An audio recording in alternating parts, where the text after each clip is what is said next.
네 애비가 뭐라도 돼? 네 애비 육사 몇 기야? 사성 장군 딸인 줄 모르고 신임 소위를 짓밟던 간부들. 분노한 합참의장 아빠가 부대를 뒤집어 엎는 통쾌한 이야기입니다. 여러분들은 지금 어디에서 어떤 일을 하시면서 청취하고 계신가요? 각자 댓글로 남겨주시면 감사드리겠습니다. 영상 시청하시기 이전에 구독과 좋아요 부탁드립니다. 저희에게 큰 힘이 됩니다. 서해의 회색빛 아침이 인천광역시 부평구의 제17보병사단 사령부를 깨우고 있었다. 번개부대라는 용맹한 별칭이 무색하게 간밤에 내린 비로 축축해진 연병장에는 짠내 섞인 안개만이 자욱했다. 아스팔트 포장에 균열을 비집고 올라온 젖은 흙냄새와 이른 아침부터 끓기 시작하는 취사장의 짬밥 냄새가 뒤섞여 군대 특유의 낯설고도 강렬한 공기를 만들어내고 있었다. 이 거대한 강철의 성문 안으로 갓 뽑아낸 칼날처럼 날카롭고도 위태로운 존재 하나가 들어섰다. 신임 소위 권하늘. 그녀의 어깨에 막 달린 반짝이는 계급장은 아직 이 부대의 거친 공기에 길들지 않은 채 홀로 빛나고 있었다. 사단 사령부에서 전입 신고를 마친 그녀는 예하 대대로 향하는 낡은 군용 트럭의 보조석에 앉아 창밖으로 빠르게 스쳐 지나가는 부대 풍경을 무심하게 바라보았다. 권하늘은 단순한 신임 장교가 아니었다. 그녀는 육군 사관학교를 막 졸업한 진골이었으며 그보다 더 무거운 비밀을 안고 있었다. 그녀는 현재 대한민국군의 최선임 사성 장군이자 합동참모의장인 강철의 지장 권무진 대장의 하나뿐인 딸이었다. 그녀가 육사에 입학한다고 했을 때 아버지 권무진은 아무 말 없이 그녀를 바라보았다. 그리고 훈련소 입소 전날 밤 딸의 머리를 직접 깎아주며 단 한마디를 했다. 군인은 계급이 아니라 명예로 숨쉰다. 그 명예를 더럽히는 순간 너는 내 딸이기 이전에 군인의 자격을 잃는 것이다. 그 말은 그녀의 4년생도 생활을 지탱하는 뼈대였다. 임관식이 끝나고 모두가 선망하는 전방의 핵심 요직이나 정책부서가 아닌 17사단 해안경계부대를 자원했을 때 아버지는 처음으로 희미하게 웃었다.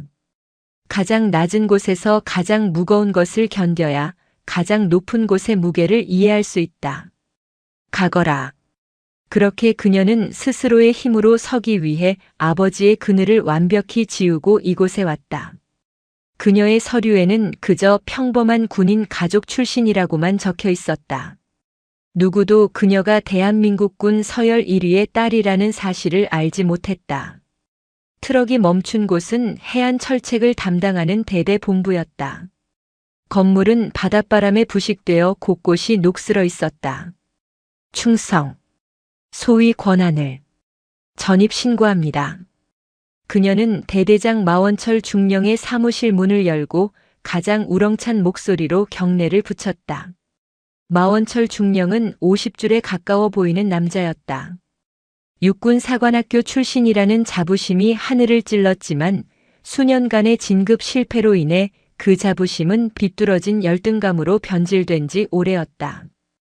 그는 책상에 다리를 꼬고 앉아 신임 장교의 경례를 받는 둥 마는 둥 하며 그녀를 위아래로 훑어보았다. 그의 시선은 노골적이었고 평가하는 듯한 그 눈빛은 권하늘의 정수리부터 전투와 끝까지 천천히 이동했다.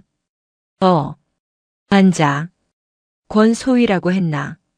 마 중령은 의자에 깊숙이 몸을 파묻고는 베베 꼬인 내선 전화를 만지작거렸다. 육사 출신이네. 네, 그렇습니다. 육사. 요즘은 여자 생도들도 많이 뽑나 봐. 그것도 아주 반반하게들 뽑아. 우리 때는 상상도 못할 일이었는데 말이야. 그의 말투는 칭찬이 아니었다. 명백한 조롱이자 여성이라는 성별에 대한 노골적인 폄하였다.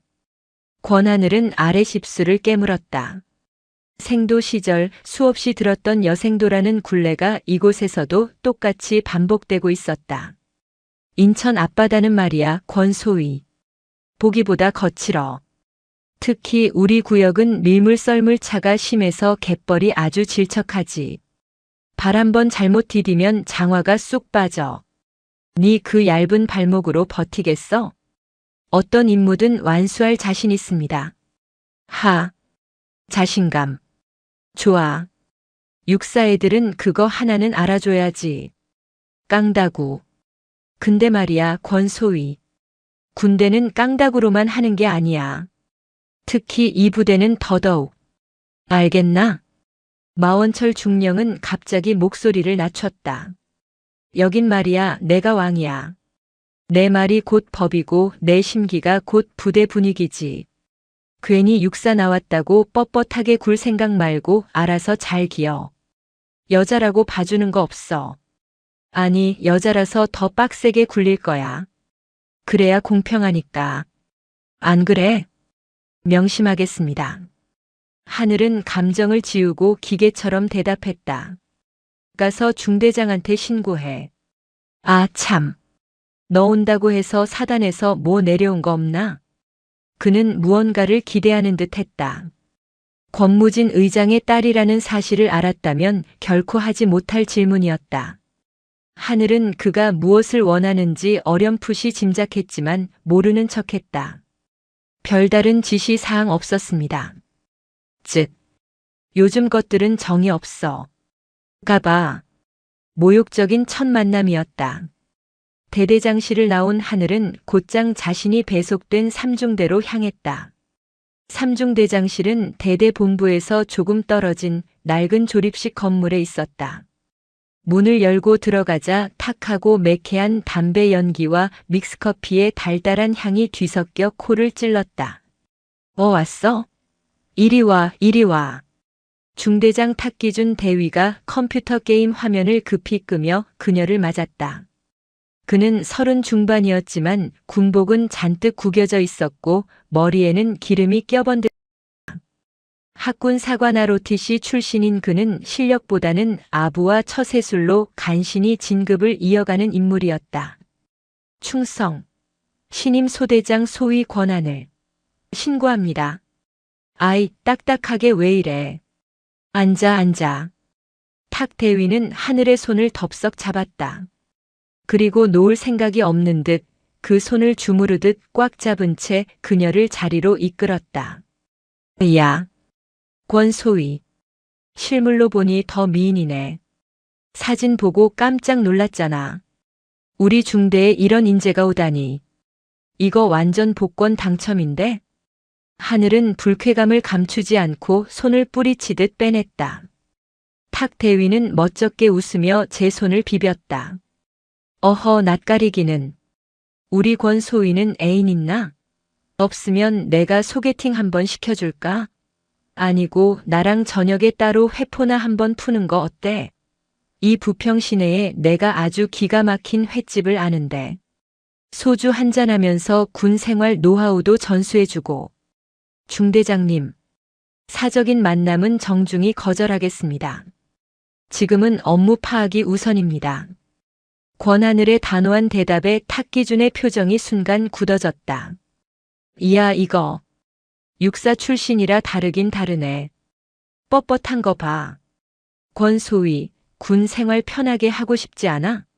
여긴 학교가 아니라니까. 중대장이 까라면 까는 거야. 내가 오늘 저녁에 한잔하자고 하면 그건 명령이야. 알겠어? 그때였다. 중대 행정반에서 누군가 흙 묻은 전투화를 쿵쿵거리며 들어왔다. 아씨, 중대장님, 짬타이거 새끼가 또 짬통 뒤집어 놨습니다. 아주 죽여버릴 거? 육중한 체구의 황일용 상사였다. 삼중대 행정보급관. 그의 거친 입과 아나무인 격인 태도는 부대 내에서 악명이 높았다. 그는 중대장실에 서 있는 권하늘을 발견하고는 입에 물고 있던 이쑤시개를 바닥에 탁 뱉었다. 뭡니까 이건? 새로운 장난감입니까? 황 상사의 눈이 짐승처럼 번들거렸다. 그는 하늘의 머리부터 발끝까지 마치 고깃덩어리를 감정하듯 훑어보았다. 소위 나부랭이. 그것도 계집. 황 행보관. 말 함부로 하지 마. 이쪽은 새로운 우리 권 소위님이야. 육사 나오신 분이라고.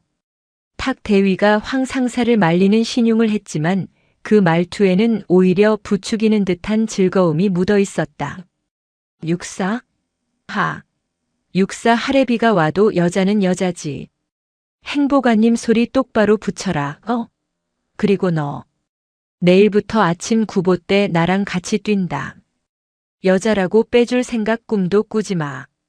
네 그 하얀 허벅지가 터질 때까지 굴려줄 테니까. 알았냐? 폭언이었다. 명백한 성희롱이자 직권 남용이었다. 권하늘은 두 주먹을 피가 나도록 세게 쥐었다. 첫날이었다. 자대에 배치받은 첫날, 그녀가 마주한 대한민국 육군의 민낯은 아버지가 말했던 명예와는 거리가 멀었다. 이곳은 썩어 있었다. 뿌리 깊은 곳에서부터 질척한 갯벌의 악취처럼 지독한 냄새가 올라오고 있었다. 그녀는 생각했다. 아버지의 명예에 먹칠을 할 수는 없다고. 그리고 이곳에서 무너질 수는 없다고. 그녀는 황일용 상사의 이글거리는 눈을 피하지 않고 똑바로 마주보았다. 명심하겠습니다, 행정보급관님. 하지만 저를 계집이나 장난감으로 부르는 것은 삼가주시기 바랍니다. 저는 대한민국 육군 소위 권하늘입니다. 그녀의 목소리는 떨리지 않았다. 오히려 얼음장처럼 차가웠다. 황일용 상사의 얼굴이 순간 불그락푸르락해졌고 탁기준 대위는 재미있는 구경거리라도 생긴 듯 휘파람을 불었다. 권하늘의 첫 번째 전쟁은 그렇게 시작되었다. 가장 가깝고 가장 치욕적인 적들과의 전쟁이. 칠흑 같은 서해의 밤바다, 그녀는 외로운 등대처럼 홀로 서 있었다. 권하늘 소위의 진짜 군 생활은 다음 날 새벽 살을 애는 서해의 바닷바람과 함께 시작되었다. 제17보병사단 번개부대의 명성은 거저 얻어진 것이 아니었다. 특히 그녀가 속한 대대의 임무는 인천 서부 해안, 그 중에서도 가장 취약한 갯벌 지역을 경계하는 것이었다. 그녀의 중대장 탁기준 대위는 첫날의 앙금이 채 가시기도 전에 그녀를 호출했다. 중대장실은 밤새 피운 담배 연기와 믹스커피의 시큼한 냄새로 가득했다. 아, 우리 권 소위 오셨나? 어젯밤 잠은 잘 잤어? 탁 대위는 모니터에서 눈을 떼지 않은 채 마치 어젯밤의 무례함은 기억도 나지 않는다는 듯 능글맞게 웃었다. 충성. 업무 보고 차왔습니다. 아, 그래. 업무. 빡빡하긴. 그는 그제야 의자를 돌려 그녀를 바라보았다. 그의 시선은 어김없이 그녀의 얼굴과 목선, 그리고 전투복으로 가려진 몸매를 훑었다. 권소위가 육사 출신 엘리트니까. 내가 특별히 가장 중요한 소대를 맡기려고 해. 그가 말한 가장 중요한 소대는 3소대였다. 3소대는 중대 본부에서 가장 멀리 떨어진 갯벌 한가운데의 외딴 초소를 담당하는 곳이었다. 만조 때는 길이 끊겨 고립되기 일쑤였고 장비는 가장 낡았으며 병사들은 소위 관심 병사로 분류된 인원들이 가장 많은 곳이었다. 그곳은 사실상 중대의 유배지였다. 최전방에서 가장 험한 곳이니 육사 나온 우리 권 소위가 맡아줘야 중대 전체의 군기가 바로 서지. 안 그래? 알겠습니다. 어떤 임무든 완수하겠습니다. 권하늘은 그의 속셈을 모를 리 없었지만 군말 없이 받아들였다. 좋아. 깡다구는 있네. 그럼 오늘 당장 3소대 애들 데리고 해안 철책선 점검 및 갯벌 감시 장비 상태 확인해. 직접. 발로. 탁 대위는 발로라는 단어에 힘을 주었다. 권하늘은 곧장 3소대 막사로 향했다. 그녀의 등장에 소대원들은 놀라움과 호기심 그리고 약간의 경계심을 드러냈다. 탁 대위와 황일용 상사의 핍박을 받는 소대라는 동질감 때문인지 그들은 신임 소대장에게 쉽사리 마음을 열지 않았다. 그녀가 장비 점검을 위해 행정반으로 향했을 때 황일용 상사가 기다렸다는 듯이 길을 막아섰다. 어이쿠. 삼소대장 나리. 뭐 필요한 거라도 있으신가? 삼소대 장비 목록과 현재 보급 상태 확인 요청합니다. 확인. 황 상사는 커다란 보급 창고의 문을 쾅 열어젖혔다. 안쪽에는 녹이 슬거나 칠이 벗겨진 낡은 장비들이 아무렇게나 쌓여 있었다. 여기 삼소대 몫이야. 골라가봐. 육사 나온 눈으로 보면 뭐 쓸만한 게 있으려나 모르겠네. 그는 명백히 그녀를 조롱하고 있었다. 그녀가 인계받은 삼소대의 방탄모는 내피가 사가 있었고 무전기는 배터리가 부풀어 올라 작동조차 의심스러웠다. 행정보급관님, 이것은 규정된 보급품 상태가 아닙니다. 병사들의 안전과 직결된 문제입니다. 정식으로 신형 장비 보급을 요청합니다. 황 상사의 얼굴이 순간 굳어졌다. 뭐? 요청? 이 계집애가 지금 누굴 가르치려 들어. 여기가 학교인 줄 알아? 군대는 짬이야. 내가 안 된다면 안 되는 거야. 싫으면 내가 저기 갯벌에 가서 새 장비 파오든가.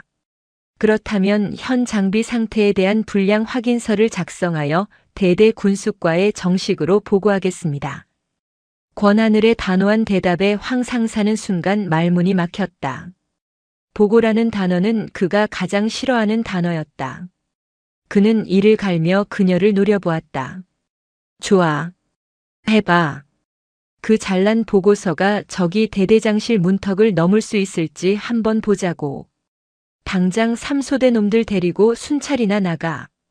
권하늘은 묵묵히 낡은 장비들을 챙겨 소대원들에게 나누어 주었다. 그녀는 병사들 앞에서 단 한마디도 불평하지 않았다.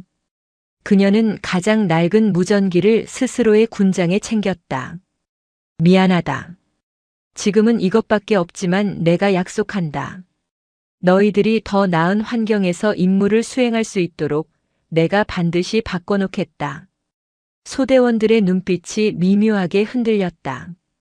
그녀가 삼소대를 이끌고 철책선에 도착했을 때는 마침 썰물 시간이었다. 서해의 거대한 갯벌이 끝없이 펼쳐져 있었다. 삼소대장. 감시장비 점검은 갯벌 안쪽 305지점에서 실시한다. 이상. 탁 대위가 무전으로 명령을 내렸다. 305지점은 갯벌 가장 깊숙한 곳에 위치한 발이 푹푹 빠지는 최악의 지점이었다. 소대장님, 저기는 장화가 없으면 전투화가 다 빠져서 못 나옵니다.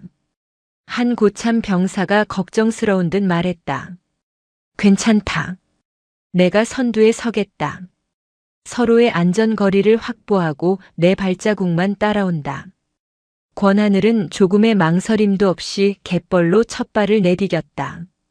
질척한 뻘이 순식간에 그녀의 전투화를 집어삼켰다. 한 걸음을 떼는 것이 천근의 무게를 드는 것과 같았다. 소대원들도 말없이 그녀의 뒤를 따랐다. 그때 갓 전입 온 신병 하나가 발을 헛디뎌 갯벌 깊은 곳에 빠지고 말았다. 악! 소대장님! 발이 빠지지 않습니다. 신병은 공포에 질려 허우적거렸다. 그가 허우적거릴수록 뻘은 그를 더욱더 깊숙이 빨아들였다. 그때였다. 갯벌 둑 위에서 그 광경을 지켜보던 탁기준 대위와 황일용 상사의 웃음소리가 들려왔다.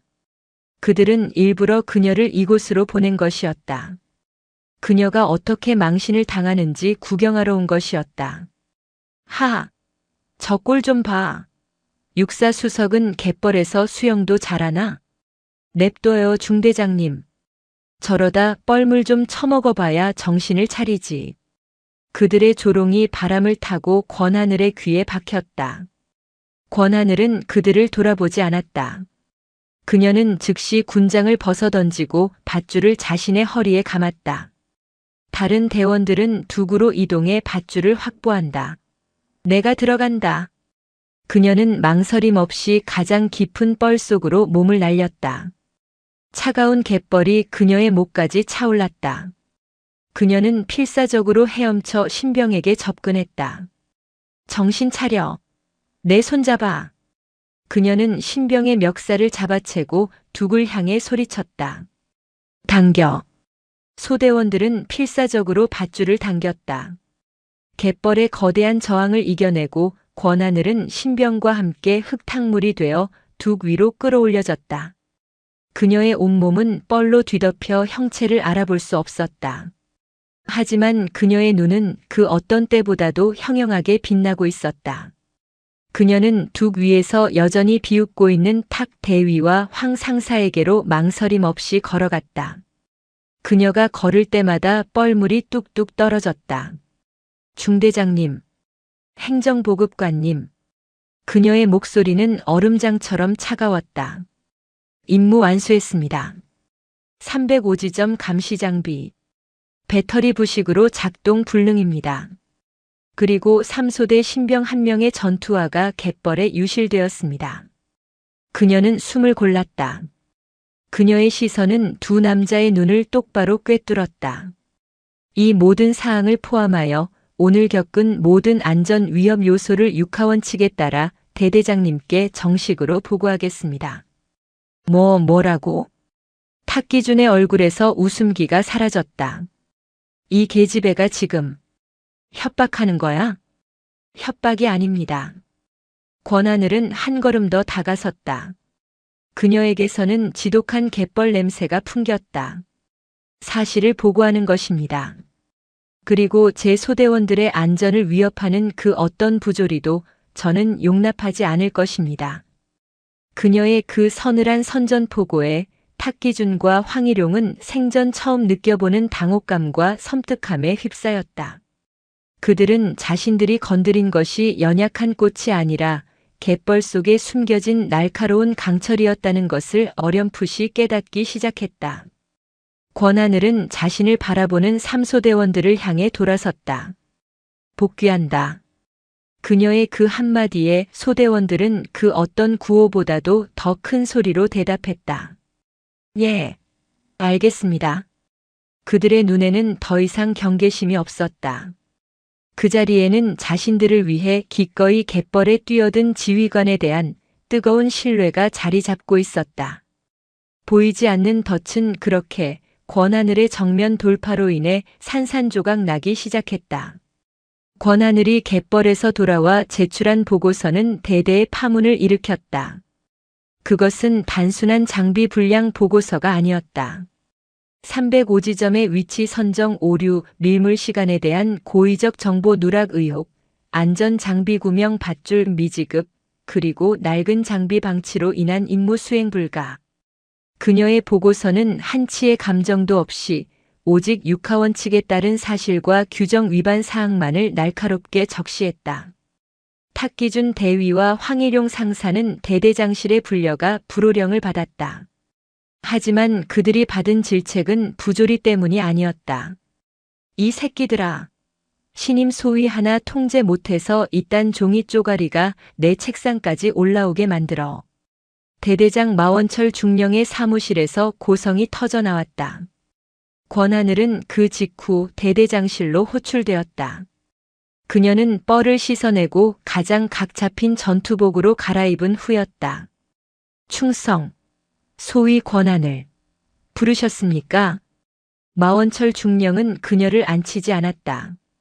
그는 한참 동안이나 그녀를 뚫어져라 쳐다보았다. 그의 책상 위에는 낡은 육군사관학교 졸업 앨범이 펼쳐져 있었다. 권소위, 자네도 백마 출신이더군. 백마는 육군사관학교를 상징하는 별칭이었다. 네, 그렇습니다. 나는 사액쓰기다. 자네는 칠액쓰기고.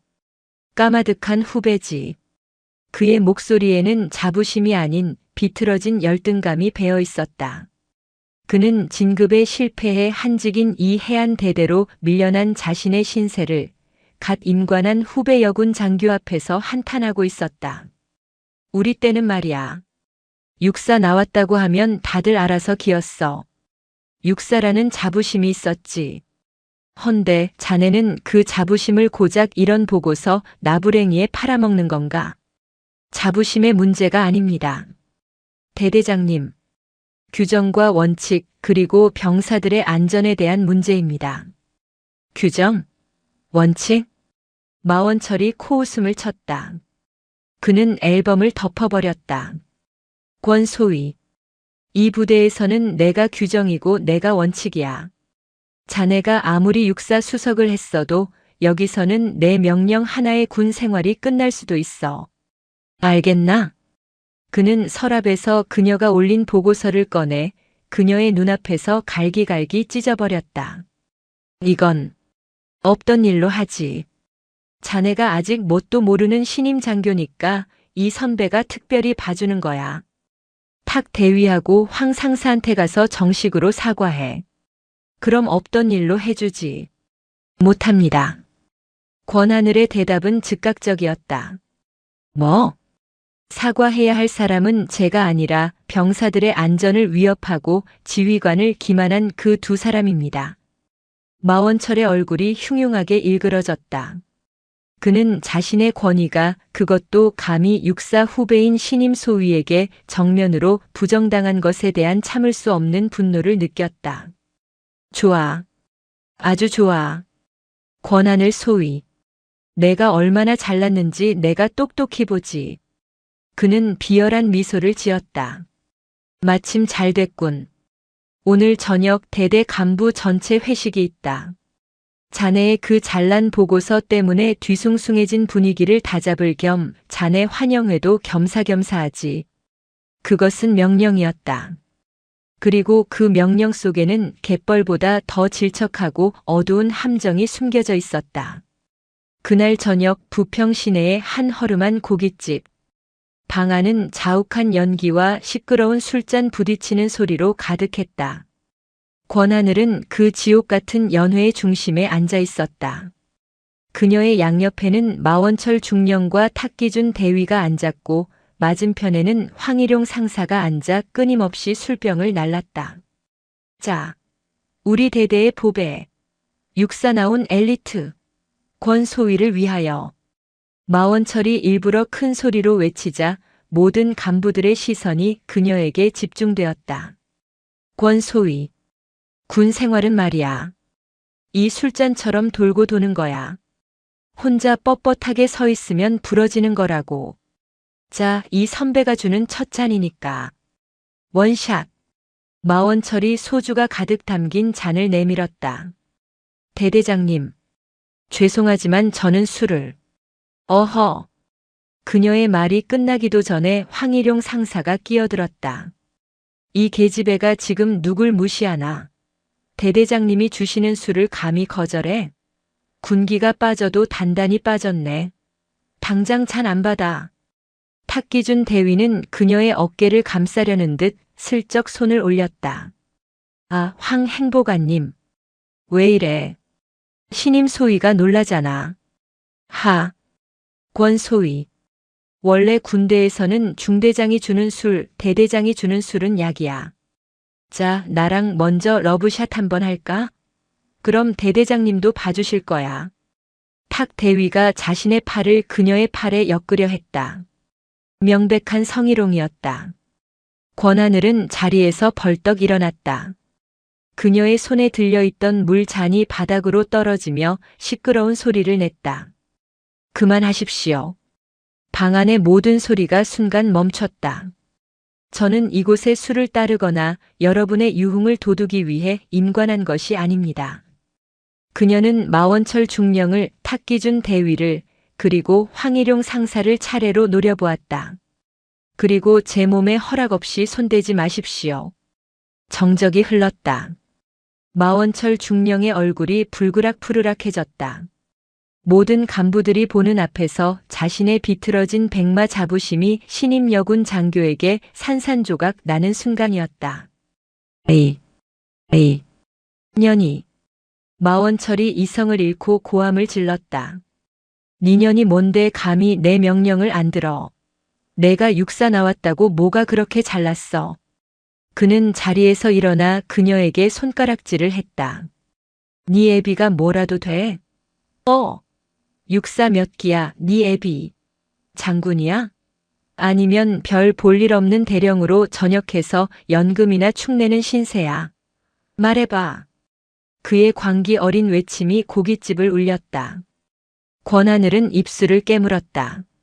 심장이 얼음장처럼 차가워졌다. 아버지. 그 이름이 여기서 이런 방식으로 모욕당할 줄은 몰랐다. 그녀는 고개를 들었다.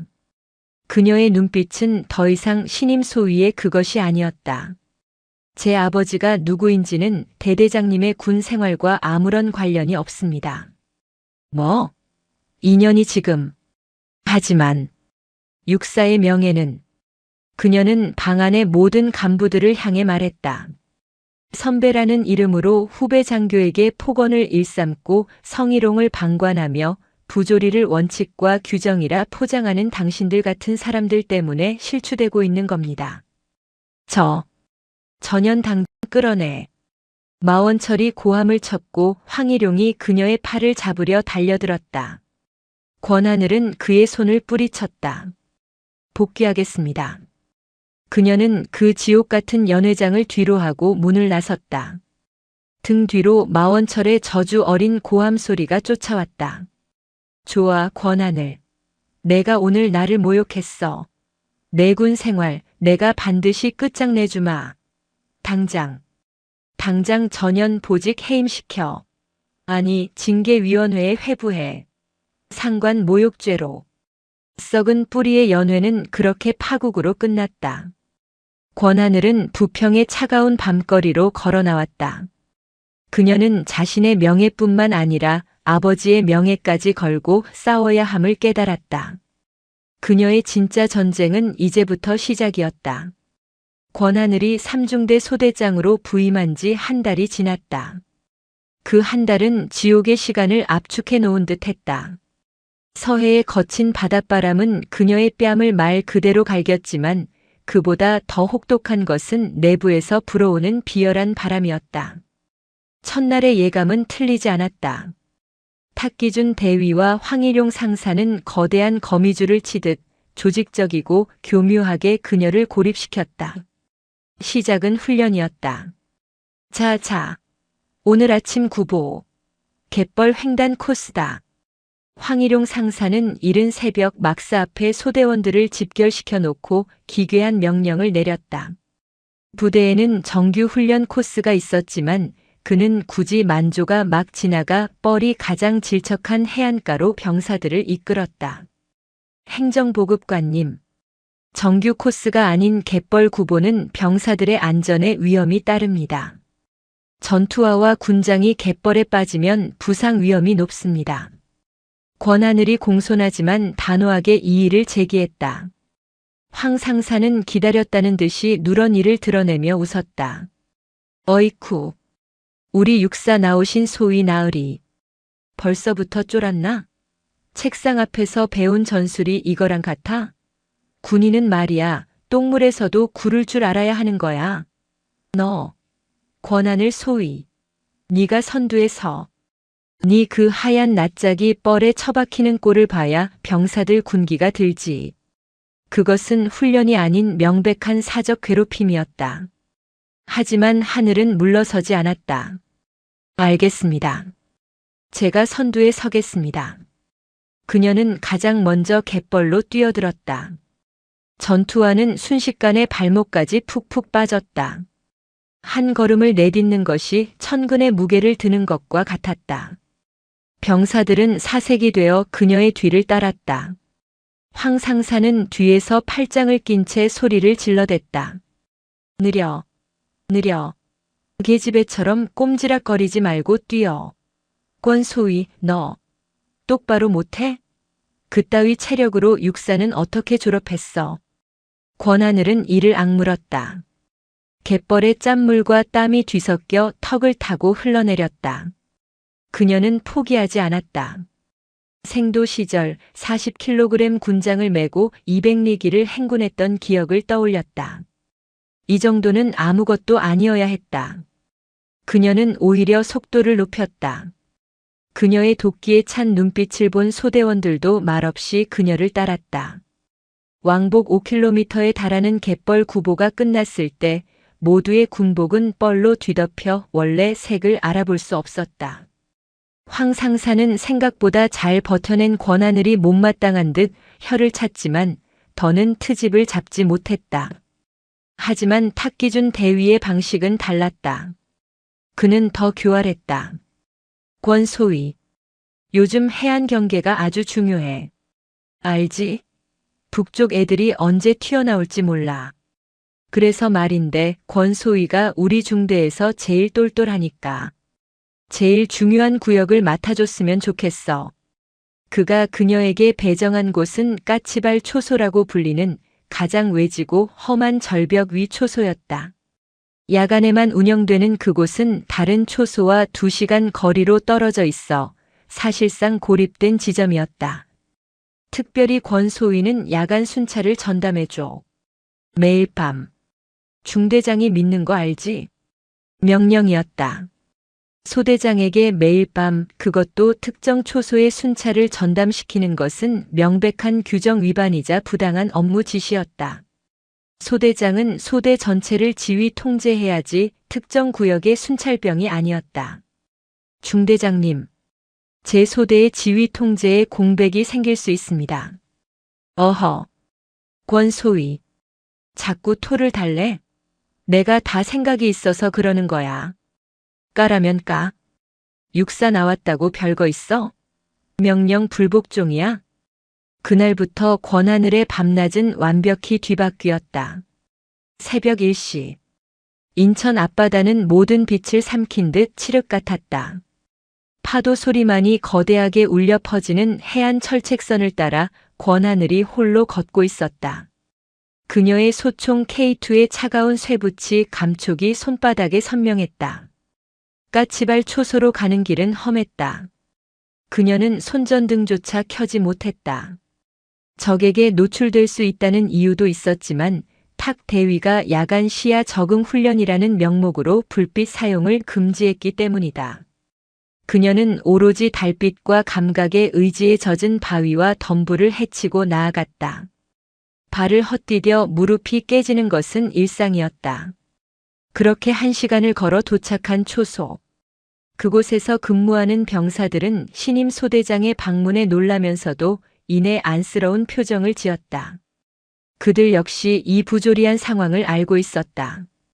소위님, 괜찮으십니까? 여기 바람이 찹니다. 한 이등병이 뜨거운 물이 담긴 보온병을 내밀었다. 괜찮아. 근무 이상 없나? 네. 현재까지 특이사항 없습니다. 그녀는 초소에 비치된 야간 감시 장비 TOD를 직접 점검했다. 렌즈를 통해 바라본 바다는 검은 괴물처럼 일렁였다.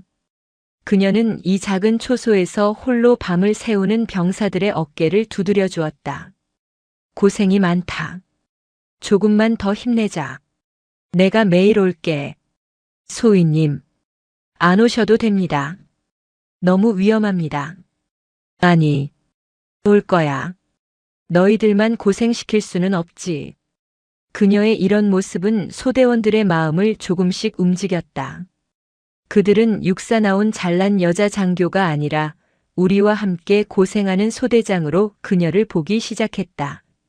하지만 이런 긍정적인 변화는 탁기준과 황일용의 심기를 더욱 건드렸다.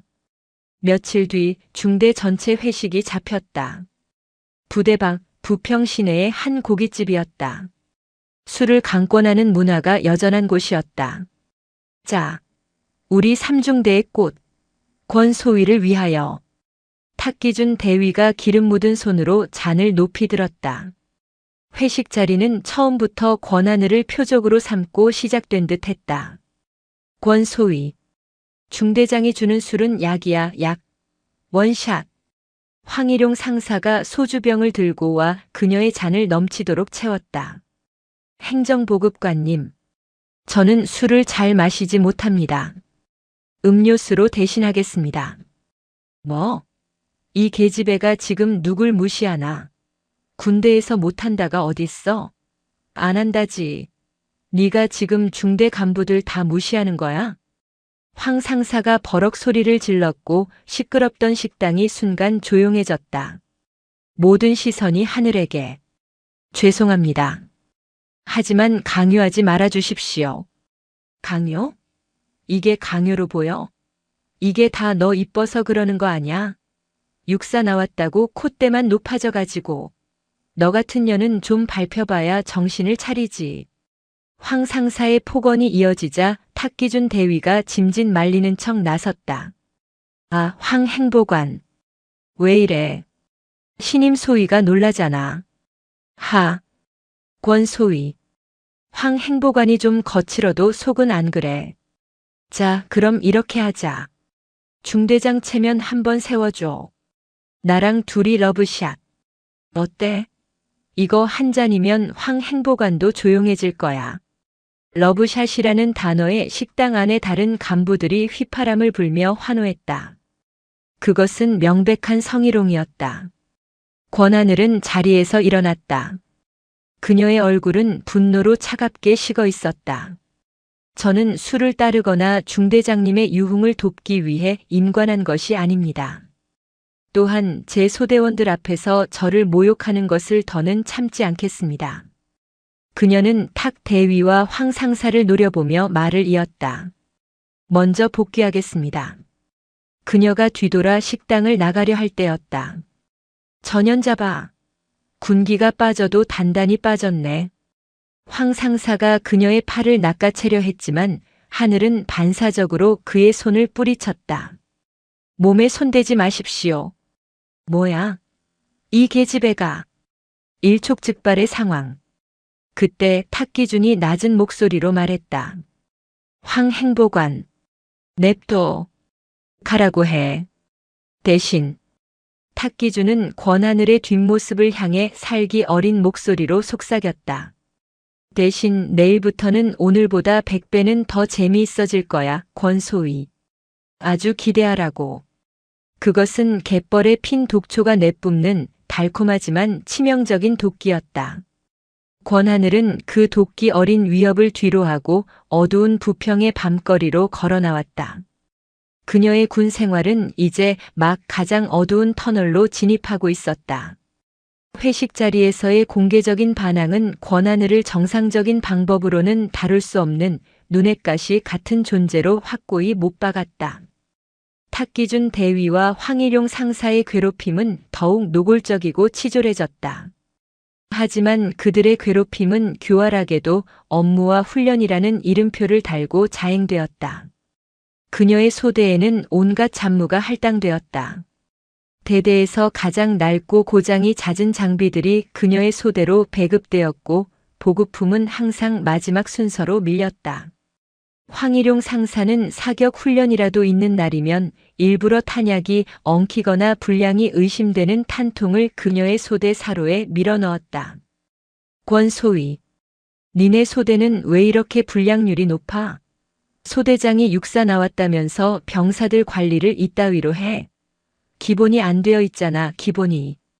그는 모든 책임을 그녀에게 돌렸다.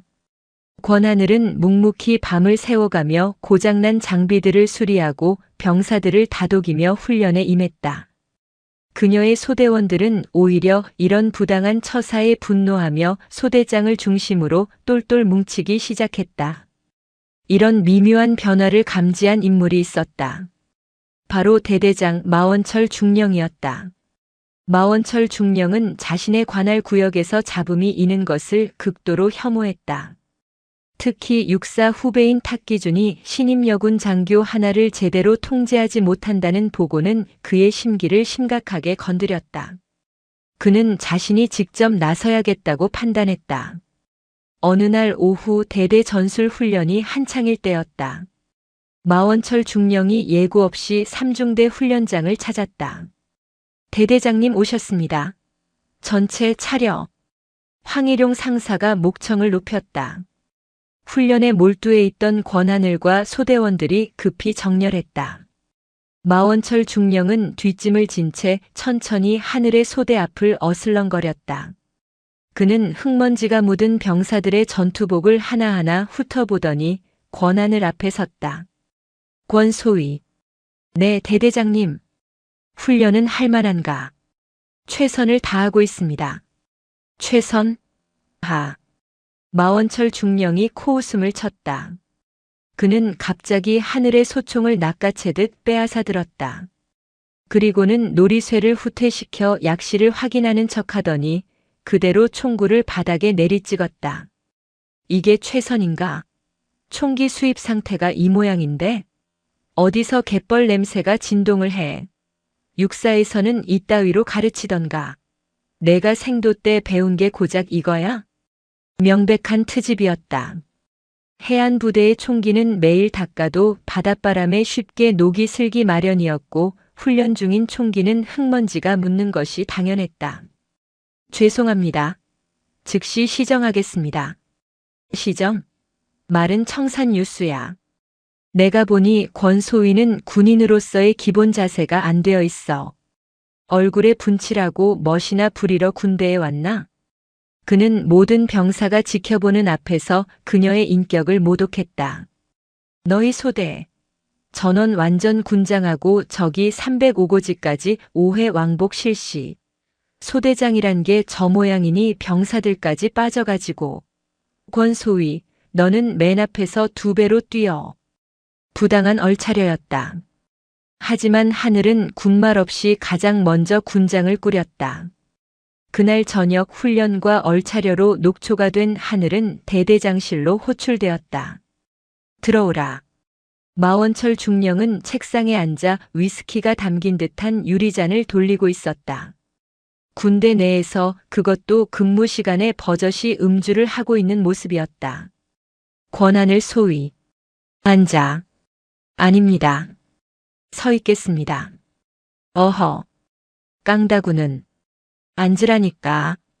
그의 목소리는 낮았지만 거절할 수 없는 위압감이 실려 있었다. 하늘은 의자 끝에 걸터 앉았다. 마 중령은 잔을 한 모금 비우고는 알 수 없는 미소를 지으며 그녀를 바라보았다. 권소위도 육사 나왔지. 몇 기인가? 7X기입니다. 그래. 7X기. 아들, 딸 같은 놈들이네. 그는 서랍에서 무언가를 꺼냈다. 그것은 낡은 앨범이었다. 그는 앨범을 펼쳐 그녀 앞에 내밀었다. 흑백 사진 속에는 빳빳하게 각 잡힌 제복을 입은 젊은 날의 마원철이 있었다. 나는 4X기야. 너보다 한참 선배지. 까마득한. 그의 목소리에는 뒤틀린 자부심이 가득했다. 우리 때는 말이야 육사 나온다고 하면 다들 알아서 깍듯이 모셨어. 육사는 군대의 뼈대고 자부심 그 자체였지. 그런데 너는 후배라는 년이 그 자부심에 똥칠을 하고 있어. 무슨 말씀이신지 모르겠습니다. 모르겠어? 중대장한테 꼬박꼬박 말대꾸하고 행보관이랑 싸움질이나 하고 부대 분위기를 다 망치고 있잖아. 내가 뭔데? 마원철 중령이 탁자를 주먹으로 내리쳤다. 유리잔이 위태롭게 흔들렸다. 너 같은 년 하나 때문에 우리 육사의 명예가 실추되는 거야. 어디서 구르다 왔는지 모를 학군, 학사놈들이랑 똑같이 놀아. 아니 걔들보다 더해. 네가 뭔데 감히 우리의 명령을 안 들어. 그의 얼굴은 알코올과 분노로 붉게 타올랐다. 그는 권하늘에게 손가락질하며 고함을 질렀다. 네 애비가 뭐라도 돼?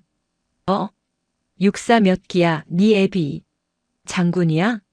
아니면 별 볼 일 없는 대령으로 전역해서 연금이나 축내는 신세야. 말해봐. 권하늘은 입술을 깨물었다. 심장이 얼음장처럼 차가워졌다. 아버지. 그 이름이 여기서 이런 방식으로 모욕당할 줄은 몰랐다. 그녀는 고개를 들었다. 그녀의 눈빛은 더 이상 신임 소위의 그것이 아니었다. 제 아버지가 누구인지는 대대장님의 군 생활과 아무런 관련이 없습니다. 뭐? 인연이 지금. 그리고 육사의 명예는 선배라는 이름으로 후배 장교에게 폭언을 일삼고 근무 시간에 음주를 하며 부조리를 방관하는 대대장님 같은 분 때문에 실추되고 있는 겁니다. 뭐라고? 마원철 중령의 얼굴이 흉흉하게 일그러졌다. 그는 자리에서 벌떡 일어나 하늘에 뺨을 올려붙일 듯 손을 치켜들었다. 하지만 권하늘은 눈 하나 깜짝하지 않았다. 그녀는 그 손을 그리고 그 뒤에 있는 마원철의 눈을 똑바로 응시했다. 때리시겠습니까? 좋습니다. 하지만 명심하십시오. 대대장님은 지금 육군 장교를 폭행하려 하는 겁니다. 그리고 저는 그 어떤 부당한 위협에도 굴복하지 않을 겁니다. 마원철의 손이 허공에서 부들부들 떨렸다. 그는 감히 자신의 권위에 정면으로 도전하는 이 어린 여군 장교의 기백에 순간 압도당했다. 하지만 그 감정은 이내 더 큰 분노로 바뀌었다. 좋아. 아주 좋아. 권한을 소위. 내가 얼마나 잘났는지 내가 똑똑히 보지. 그는 뒤틀린 칼날 같은 목소리로 말했다. 너는 오늘부로 대기 발령이다. 소대장 보직에서 해임해. 육사고 뭐고 내 부대에서는 내 말이 법이야. 당장 꺼져. 그것은 사령관의 승인도 없는 명백한 월권이자 직권 남용이었다. 하지만 마원철에게는 그것이 중요하지 않았다. 그는 자신의 비틀린 자부심을 지키기 위해 가장 손쉬운 방식으로 그녀를 짓밟아 버렸다. 권하늘은 경례도 하지 않고 대대장실을 나왔다. 복도는 차가웠고 그녀의 가슴은 그보다 더 차갑게 식어 있었다. 그녀는 자신의 명예뿐만 아니라 아버지의 명예까지 걸고 싸워야 함을 깨달았다. 보직 해임. 그것은 장교에게, 특히 야전 지휘관을 꿈꾸는 육사 출신 장교에게는 사형 선고나 다름없는 치욕이었다. 권하늘은 소대장으로서의 모든 권한을 박탈당했다. 그녀는 더 이상 소대원들을 지휘할 수도 만날 수도 없었다. 그녀의 거처는 중대 막사에서 가장 구석진, 지금은 창고로 쓰이는 낡은 독신 장교 숙소 비옥큐로 옮겨졌다. 곰팡내가 진동하는 빛 한 줄기 제대로 들지 않는 차가운 방이었다. 마원철 중령의 보복은 잔인하고 신속했다. 권 소위는 현재 대기 발령 상태다. 별도 명령이 있을 때까지 그 누구도 권 소위와 접촉하지 마라. 업무 인수인계는 물론 사적인 대화도 금지한다. 내 말 알겠나? 대대 전체에 함구령이 떨어졌다. 권하늘은 완벽하게 격리되었다. 그녀를 따르던 소대원들은 다른 소대에 분산 배치되거나 신임 소대장이 올 때까지 부소대장이 임시로 지휘를 맡게 되었다. 탁기준 대위와 황일용 상사는 승리감에 도취했다. 그들은 보란듯이 하늘이 머무는 숙소 앞을 지나가며 낄낄거렸다. 아이고, 우리 뻣뻣한 육사 나으리. 날개가 꺾이니까 꼴이 말이 아니네. 행보관님, 말 조심하세요. 절에 봬도 대기 장교님이십니다. 하하. 그들의 조롱소리가 얇은 합판문을 뚫고 들어왔다. 권하늘은 침대에 앉아 군복의 실밥을 뜯어내며 그 소리를 묵묵히 들었다. 그녀를 무너뜨리기 위한 마지막 한 방이 준비되고 있었다. 며칠 뒤 대대 전체가 발칵 뒤집혔다. 해안 경계에 사용되는 핵심 감시 장비 주야간 감시가 모두 가능한 고가의 최신형 열상 감시 장비 TOD의 핵심 부품이 사라진 것이다. 문제는 그 장비가 사라진 시점과 장소가 권하늘이 마지막으로 야간 순찰을 돌았던 까치발 초소라는 점이었다. 이거 보통 일이 아니야. 군사 기밀 유출일 수도 있어. 마원철 중령은 사단에 보고하기도 전에 자체 조사를 시작했다. 물론 그 조사의 칼끝은 처음부터 권하늘을 향해 있었다. 황일용 상사가 조사관을 자처하며 몇몇 간부와 함께 그녀의 임시 숙소를 급습했다. 권 소위, 긴급 상황이다. 묵비권을 행사할 생각 마라. 그들은 변변한 영장도 없이 마치 범죄자를 다루듯 그녀의 방을 뒤지기 시작했다. 그들은 낡은 관물대와 침대 매트리스까지 들춰내며 난장판을 만들었다. 찾았습니다. 황 상사의 부사수 격인 한 중사가 그녀의 관물대 가장 깊숙한 곳 전투복 더미 밑에서 검은색 파우치 하나를 꺼내 들었다. 이게 왜 여기서 나와? 황희룡 상사가 파우치를 열어 보였다. 그 안에는 사라졌던 열상 감시 장비의 핵심 렌즈 모듈이 들어 있었다. 권하늘은 숨이 멎는 듯 했다. 누군가 의도적으로 가져다 놓은 것이다. 완벽한 함정이었다. 인연이. 이게 보통 년이 아니었네. 이걸 훔쳐서 어쩌려고 했어? 북한에 팔아넘기려고 했냐? 황 상사가 그녀의 멱살을 잡고 흔들었다. 저는 모르는 일입니다. 이건 함정입니다. 함정? 이 증거물이 내 관물대에서 나왔는데도 넌 이제 끝났어, 권하늘. 군사 기밀 절도 및 이적 행위 혐의다. 탁기준 대위가 뒤늦게 나타나 마치 모든 것을 정리하는 듯 말했다. 대대장님, 상황이 아주 심각합니다. 이건 감봉이나 보직 해임 정도로 끝날 일이 아닙니다. 당장 헌병대에 넘겨야 합니다. 마원철 중령은 자신의 사무실에서 보고를 받으며 만족스러운 미소를 지었다.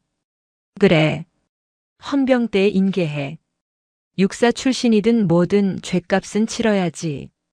아주 깨끗하게 처리해. 권하늘은 모든 것을 잃었다. 그녀의 명예, 그녀의 경력, 그리고 그녀가 지키고자 했던 군인으로서의 신념까지. 무너진 방파제처럼 그녀를 지탱하던 모든 것이 한꺼번에 휩쓸려 나갔다. 그녀는 이제 성희롱과 부조리의 피해자가 아니라 군사기밀을 훔친 범죄자가 되어 있었다. 그녀는 차가운 숙소 방바닥에 주저앉았다. 창밖은 이미 칠흑 같은 어둠이 내렸지만 까치발 초소를 향해 걷던 그 밤보다 더 어둡게 느껴졌다. 이대로 끝낼 수는 없었다.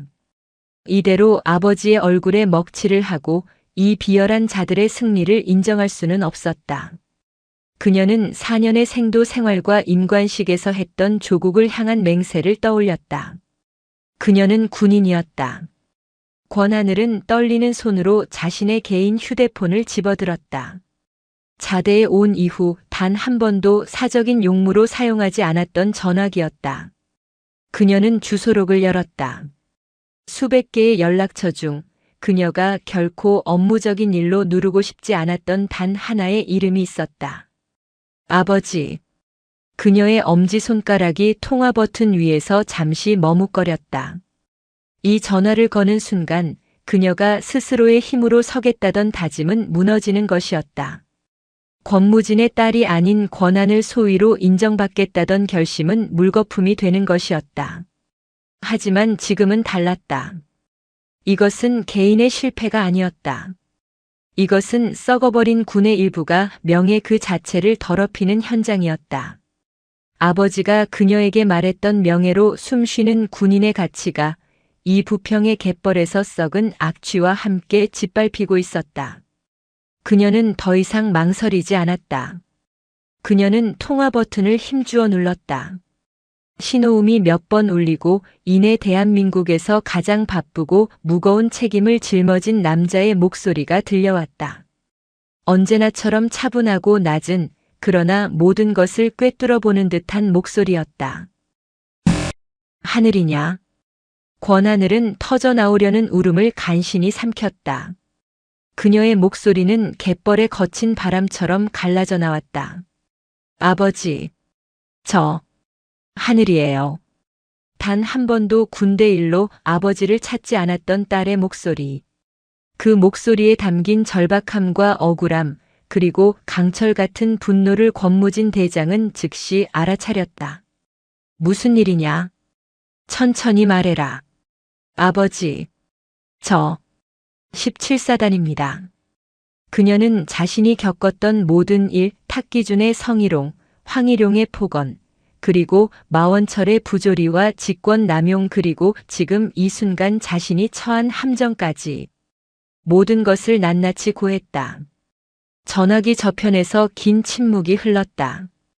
그 침묵은 서해의 폭풍 전야보다 더 무겁고 긴장되었다. 마침내 권무진 합참의장이 입을 열었다. 그의 목소리는 얼음보다 차가웠다. 알았다. 너는 아무것도 하지 말고 그 자리에서 기다려라. 지금 내가 가겠다. 서울 용산구.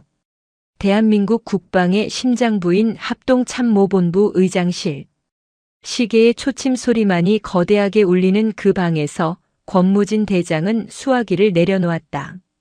그의 얼굴은 평소와 다름없이 고요했으나 그 고요함은 폭풍 전야의 바다 밑바닥에서 일어나는 거대한 지각 변동과도 같았다. 딸 권하늘의 목소리.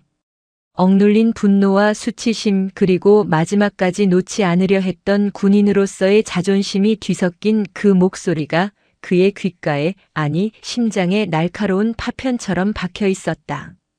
아버지, 저 17사단입니다. 그 한마디에 모든 것이 담겨 있었다. 자신이 스스로 선택한 길이라며 아버지의 후광 없이 오직 권하늘이라는 이름 석자로 서겠다며 씩씩하게 떠났던 딸이었다. 그런 딸이 자신에게 전화를 걸었다. 그것은 마지막 보루가 무너졌다는 뜻이었다. 권무진은 자리에서 천천히 일어섰다. 집무실 한쪽 벽면을 가득 채운 거대한 한반도 전술지도. 그는 인천 부평 17사단 관할 구역을 말없이 응시했다. 서해의 가장 중요한 관문. 그곳에서 자신의 딸이, 아니 대한민국의 한 장교가 군복을 입은 적들에게 유린당하고 있었다. 성희롱, 폭언, 부조리, 직권남용, 그리고 마지막 군사기밀 절도라는 치명적인 누명. 이것은 단순한 군내 비위 사건이 아니었다. 이것은 군의 근간인 명예에 대한 정면 도전이었다. 마원철 중령, 탁기준 대위, 황일용 상사. 권무진은 그 이름들을 나직이 은조렸다. 그들의 얼굴도 경력도 몰랐다.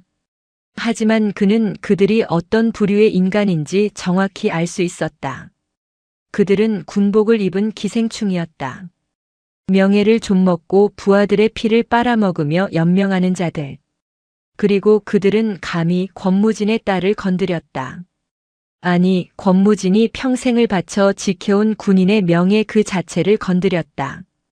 그는 집무실 책상 위에 붉은색 직통 전화기가 아닌 내부 인터폰 버튼을 눌렀다. 수행부관. 지금 즉시 합참 감찰실장과 헌병단장을 내 집무실로 오도록 하게. 그의 목소리는 얼음처럼 차가웠지만 조금의 흔들림도 없었다. 몇 분도 채 되지 않아 별을 단 2명의 장성이 긴급한 표정으로 집무실에 들어섰다. 무슨 일이십니까, 의장님? 권무진은 창밖을 바라보며 말했다. 지금부터 내 명령을 정확히 수행한다. 합참 감찰실은 직권으로 즉시 17사단 예하 마원철 중령이 지휘하는 보병대대에 대한 특별 감찰에 착수한다. 두 장성의 눈이 커졌다. 군단이나 사령부를 거치지 않은 합참의 직접 감찰. 그것은 부대 해체 수준에 버금가는 중대 사안임을 의미했다. 감찰 내용은 부대 내 가혹행위, 성추행, 직권 남용, 그리고 군수품 비리다. 특히 열상 감시장비 관련 사항을 집중적으로 조사한다. 그는 헌병단장을 바라보았다. 헌병단은 즉시 수사 인력을 꾸려 감찰팀을 지원한다. 현장에서 비위 사실이 확인되는 즉시 관련자 전원의 신병을 확보한다. 현지 부대의 그 어떤 개입도 허용하지 않는다. 알겠습니다. 그런데 의장님 17사단에 무슨... 권무진이 몸을 돌렸다. 그의 눈빛은 서해의 시퍼런 칼바람보다 더 날카로웠다. 그리고 나도 간다. 예? 의장님께서 직접 가신다는 말씀이십니까? 그렇다. 지금 당장 지휘 차량을 준비시키게. 사단장에게는 내가 부대 위병소를 통과하기 10분 전에 알린다. 그 전까지는 그 누구도 이 사실을 알아서는 안 된다. 이것은 명령이다. 합참의장의 기함. 검은색 지휘 차량이 국방부 청사를 빠져나와 어둠이 내리기 시작한 서울의 도로를 질주했다. 그 뒤를 합참 감찰팀과 헌병단 수사관들을 태운 차량들이 그림자처럼 따랐다. 사이렌은 울리지 않았지만 그 행렬은 그 어떤 긴급 출동보다 더 무겁고 위압적인 공기를 내뿜었다. 차량 뒷좌석에 앉은 권무진은 눈을 감고 있었다. 그의 머릿속에는 딸이 육사 합격증을 들고 왔을 때의 환한 얼굴이 스쳐 지나갔다. 그리고 임관식 날 아버지에게 경례를 붙이며 조국을 위해 명예롭게 복무하겠습니다라고 다짐하던 당찬 모습이 떠올랐다. 명예. 권무진은 주먹을 꽉 쥐었다.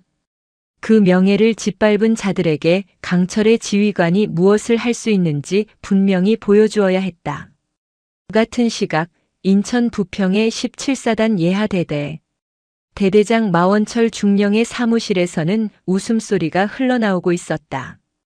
그의 책상 위에는 고급 양주병과 얼음통이 버젓이 놓여 있었다. 근무 시간 중 음주는 일상이었다. 크하.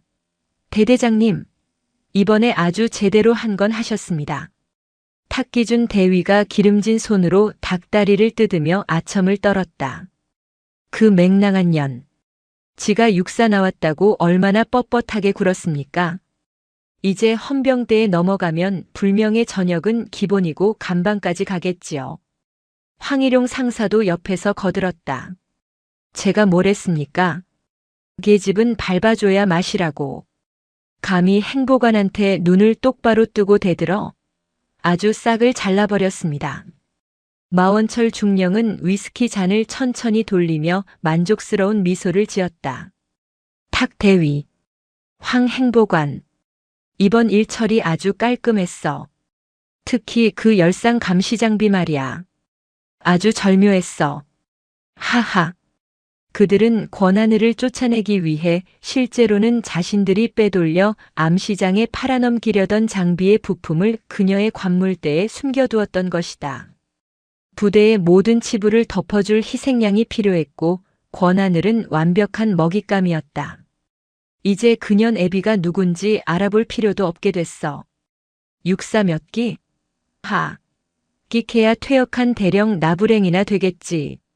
감히 내 앞에서 육사를 논해? 마원철은 자신의 비뚤어진 자부심이 완벽하게 승리했다고 생각했다. 그는 이 부대의 왕이었고 자신의 왕국에서 거슬리는 존재를 완벽하게 제거했다. 자, 듭시다. 마원철 대대장님의 빛나는 승리를 위하여. 탁기준이 잔을 높이 들었다. 그들의 잔이 부딪히려는 바로 그 순간이었다. 바깥이 갑자기 소란스러워졌다. 평소의 야간 점호 시간과는 다른 다급하고 혼란스러운 발소리들과 고함 소리가 들려왔다. 뭐야? 당직 사관 뭐하는 놈이야? 마원철이 인상을 쓰며 창가로 다가갔다. 그리고 그는 얼어붙었다. 대대 연병장으로 한 번도 본 적 없는 검은색 지휘 차량들과 헌병 마크가 선명한 수송 차량들이 무서운 속도로 밀고 들어오고 있었다. 위병소의 차단기는 이미 박살이 나 있었다. 저 차는? 마원철의 눈이 공포로 커졌다. 선두에 선 검은색 세단의 번호판. 그리고 그 위에 달린 4개의 별이 선명하게 박힌 합참의 장기. 합참. 의장. 마원철의 손에서 위스키 잔이 떨어져 바닥에 부딪혔다. 유리 깨지는 소리가 방 안의 모든 소리를 집어삼켰다. 탁기준과 황일용은 상황 파악이 되지 않았다. 대대장님? 무슨? 으악.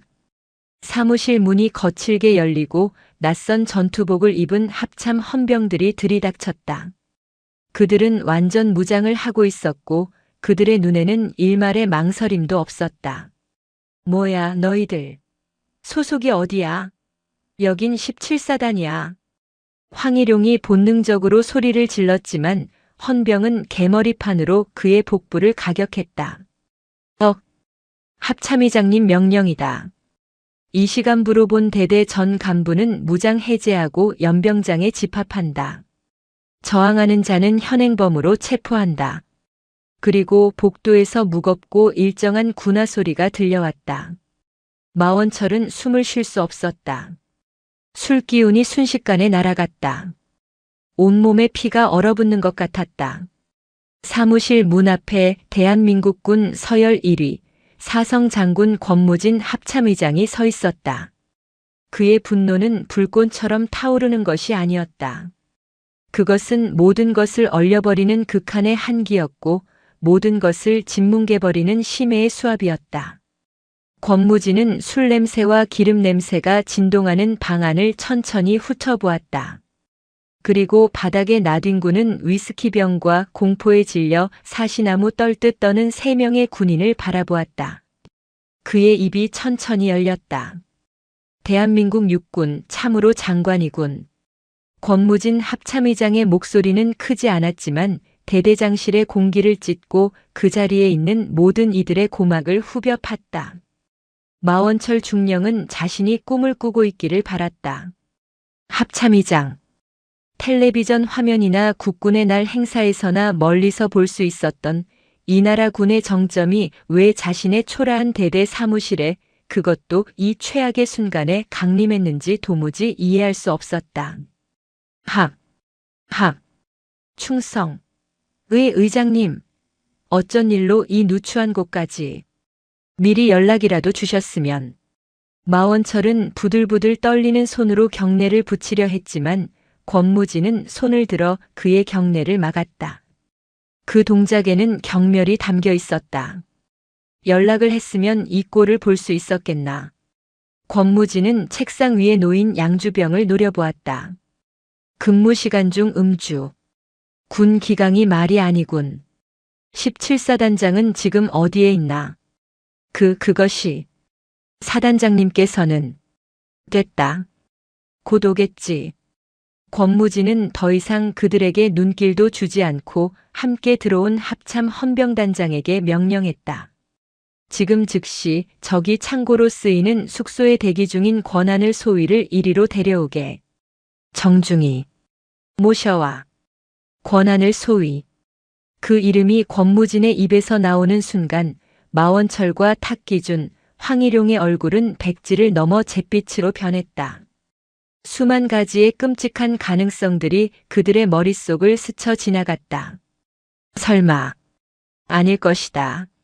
하지만 왜 합참의장이 그 신임 소위의 이름을 정확히 알고 이 야심한 밤에 이 모든 병력을 이끌고 직접 왔단 말인가.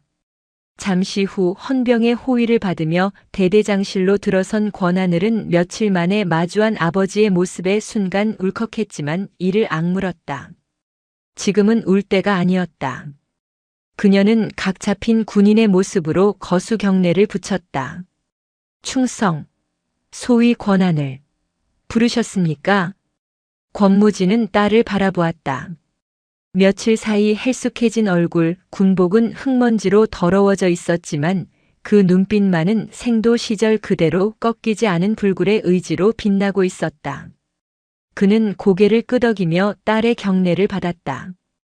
그리고 그는 천천히 3명의 범죄자들을 향해 몸을 돌렸다. 중령 마원철. 예. 의장님. 마원철은 거의 무릎을 꿇을 기세였다.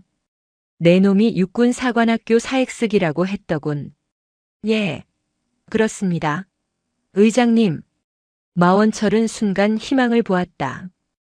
혹시 육사 선배로서 후배의 기강을 잡으러 온 것인가? 그렇다면 내 놈이 감히 육사의 명예를 입에 담아. 권무진의 목소리에 처음으로 노기가 실렸다. 내 놈이 내 후배라는 것이 육사 전체의 수치다. 예. 의장님. 그게 무슨. 내 놈이 그랬다지. 권 소위에게. 네 애비가 뭐라도 되냐고. 마원철의 심장이 멎었다. 탁기준과 황일용은 이미 숨도 쉬지 못하고 있었다. 육사 몇 기냐고도 물었다지. 권무진은 마원철의 코앞까지 다가섰다. 사성 장군의 위압감이 중령의 숨통을 문자 그대로 옥죄었다. 똑똑히 들어라, 중령 마원철. 그의 목소리는 지옥의 심연에서 울리는 듯 낮고 서늘했다. 나는 육군사관학교 3X기. 권무진이다. 마원철의 눈이 초점을 잃었다. 3X기. 자신보다 무려 10년 이상 차이 나는 까마득한 대선배. 육사를 졸업하고 올라갈 수 있는 최고의 위치에 오른 전설. 그 전설이 지금 자신의 눈앞에 서 있었다. 그리고 내놈들이 계집이라 부르며 짓밟고 장난감 취급을 하고 년이라고 욕하며 감히 군사기밀 절도 누명까지 씌운 적이 서 있는 권한을 소위가. 권무진은 잠시 숨을 골랐다. 그의 눈이 딸을 향했다가 다시 벌레를 보는 듯한 눈빛으로 마원철에게 향했다. 내 딸이다. 마원철의 입에서 비명조차 나오지 않았다. 그의 뇌는 이 충격적인 현실을 받아들이기를 거부했다. 자신이 그토록 멸시하고 괴롭혔던 신임 소위가 대한민국군 서열 1위의 외동딸이었다.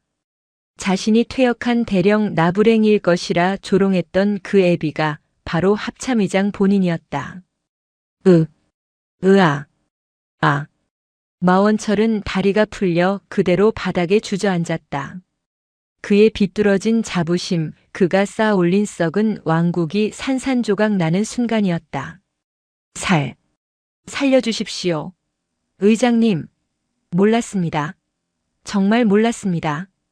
탁기준 대위가 가장 먼저 무릎을 꿇고 빌기 시작했다. 죽을 죄를 지었습니다. 제가 미쳤었습니다. 제발 한 번만. 황일용 상사 역시 바닥에 머리를 찌우며 울부짖었다. 의장님, 소위님이. 권 소위님이 의장님 따님인 줄 알았더라면. 저희가 어찌 감히. 그들의 비굴한 애원은 권무진의 분노에 기름을 부을 뿐이었다. 시끄럽다. 권무진의 일갈에 방안이 다시 얼어붙었다. 내 놈들은 지금 권 소위가 내 딸이라는 것을 몰랐기 때문에 용서해달라고 비는 것인가. 그는 역겨움이 치민다는 듯 그들을 노려보았다.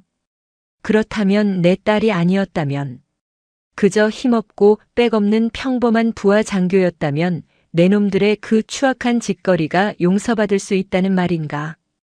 내 놈들은 군인이 아니다. 군복을 입고 부하를 유린하는 범죄자일 뿐이다. 내 딸이 아니었어도 내 놈들은 오늘 이 자리에서 군복을 벗었어야 했다. 내가 온 이유는 내 딸의 복수를 위해서가 아니다. 권무진은 방 안에 있는 모든 헌병과 감찰관들이 들을 수 있도록 포효했다. 썩어 빠진 내 놈들의 군기를 바로잡고 내 놈들이 더럽힌 군의 명예를 되찾기 위해 온 것이다. 바로 그때 17사단장인 소장 계급의 장성이 허겁지겁 대대장실로 뛰어들어왔다. 그는 이미 사령부에서 출발할 때 합참의장이 개인적인 방문이 아닌 특별 감찰을 위해 직접 이동 중이며 그 이유가 예하 대대의 심각한 비위 때문이라는 것을 전해 들은 터였다. 사단장 소장 김진평입니다. 의장님, 오신다는 연락을. 아니, 이 모든 것이 저의 불찰입니다. 사단장은 이 엉망이 된 대대장실의 광경과 바닥에 주저앉거나 꿇어앉아 있는 3명의 간부 그리고 그들 앞에 서 있는 합참의장과 권한을 소위를 보고 사태의 심각성을 직감했다. 권무진은 사단장에게 경례도 받지 않았다. 사단장, 자네는 자네 사단에서 이런 일이 벌어지는 동안 무얼 했나? 죄송합니다. 의장님, 제가. 됐네. 자네의 지휘 책임은 나중에 국방부 장관님께 직접 보고하게 될 거야. 지금은 이 쓰레기들부터 치워야겠다.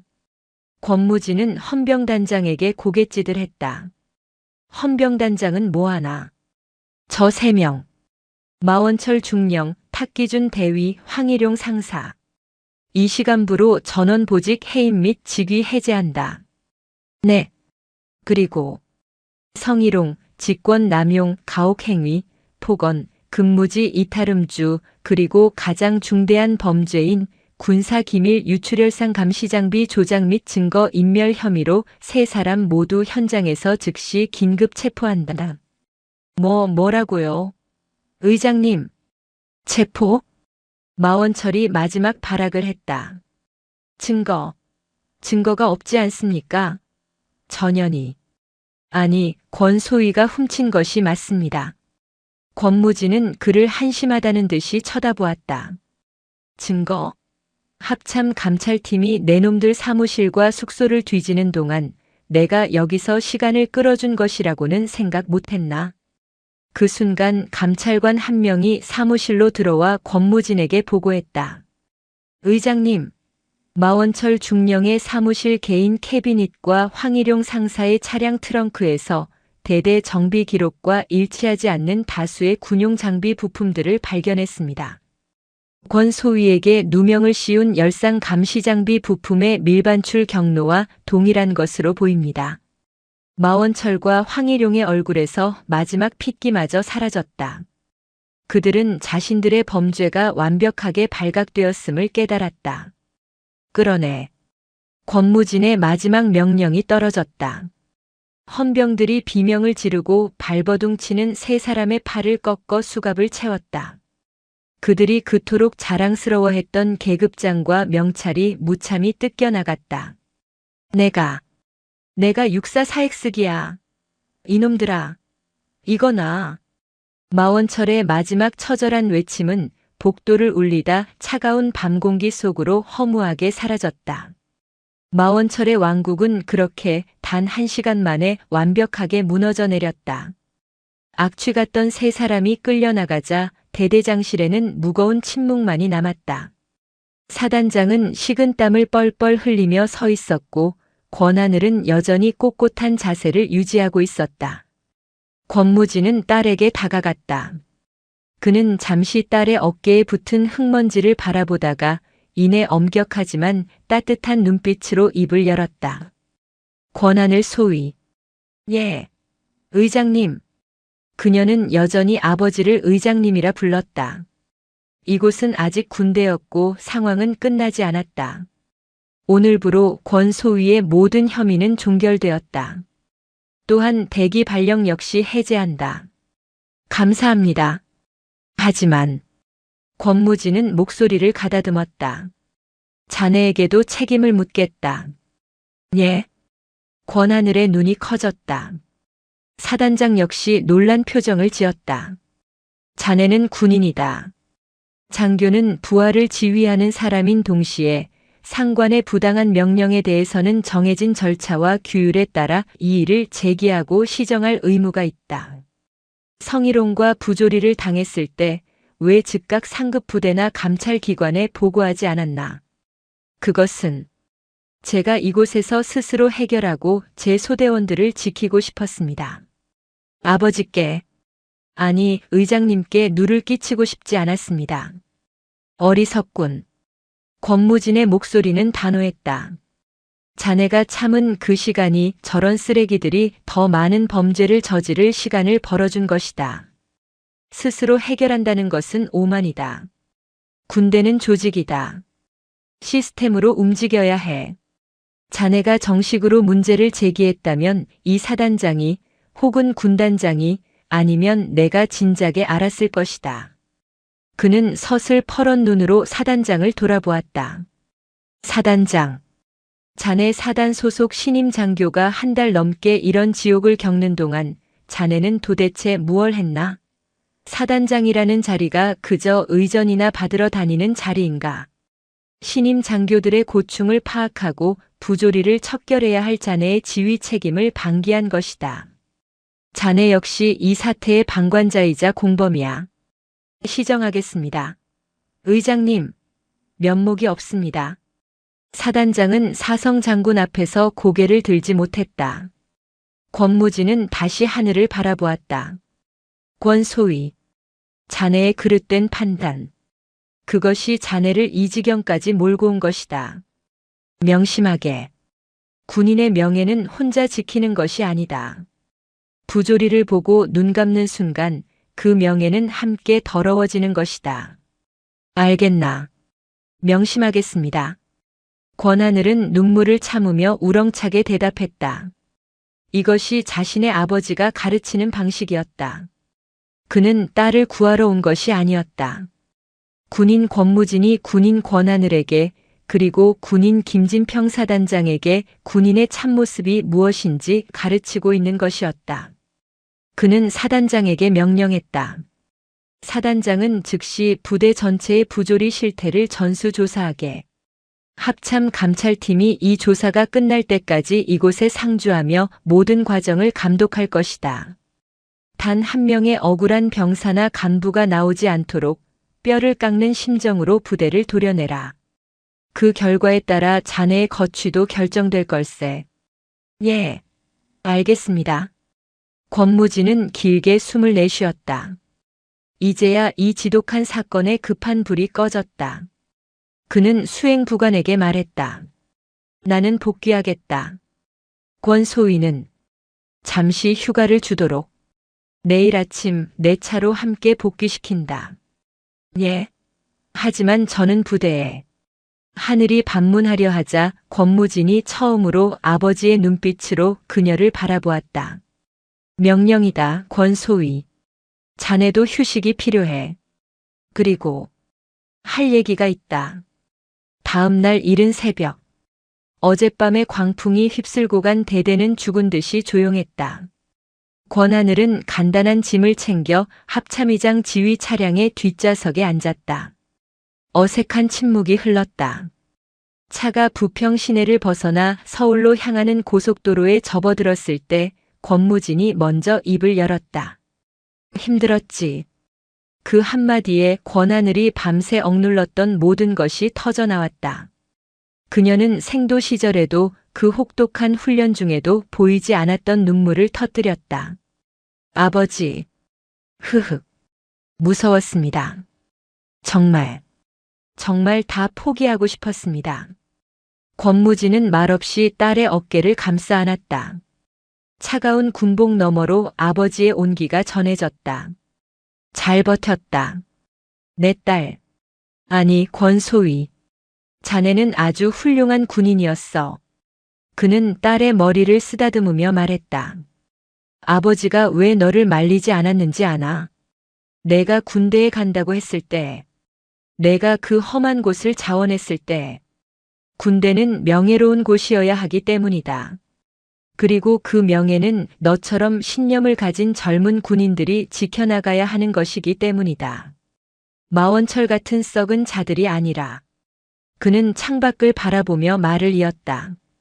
어젯밤 내가 마지막까지 명령 불복종이 아닌 절차를 밟아 내게 연락했을 때 나는 내가 이겼다고 생각했다. 그놈들은 내 육신을 괴롭혔지만 내 군인 정신은 꺾지 못했어. 그러니 기죽지 마라. 권하늘은 눈물을 닦고 아버지를 바라보았다. 복귀하면 어떻게 되는 겁니까? 자네는 자네가 원하는 곳 어디든 갈 수 있다. 합참이나 육군 본부로 올 수도 있고. 하지만 권무진은 딸의 눈을 똑바로 보았다. 내가 진정한 군인이라면 도망치지 않을 거라 믿는다. 권하늘은 아버지의 뜻을 즉시 알아차렸다. 그녀는 씩씩하게 대답했다. 저는 17사단 3중대 소대장입니다. 제 소대원들이 저를 기다리고 있습니다. 저는 제 부대로 복귀하겠습니다. 그곳에서 다시 시작하겠습니다. 권무진의 입가에 비로소 자랑스러운 미소가 번졌다. 그래. 그게 내 딸 권하늘 소위다. 차량은 서울로 향하고 있었다. 어둠이 걷히고 동쪽 하늘에서 새로운 해가 떠오르고 있었다. 그것은 썩은 것들을 태우고 새로운 희망을 비추는 강철 같은 부녀가 함께 맞이하는 명예로운 아침이었다. 사흘간의 짧은 휴가가 끝났다. 권하늘은 아버지가 내어준 검은색 지휘 차량이 아닌 서울역에서 출발하는 일반 군용 열차를 타고 다시 부평역에서 부대로 복귀하는 셔틀버스에 올랐다. 그녀의 손에는 단출한 군용 가방 하나만 들려 있었다. 그녀가 떠날 때와 똑같은 모습이었지만 그녀를 바라보는 부대의 공기는 완전히 달라져 있었다. 제17보병 사단의 위병소.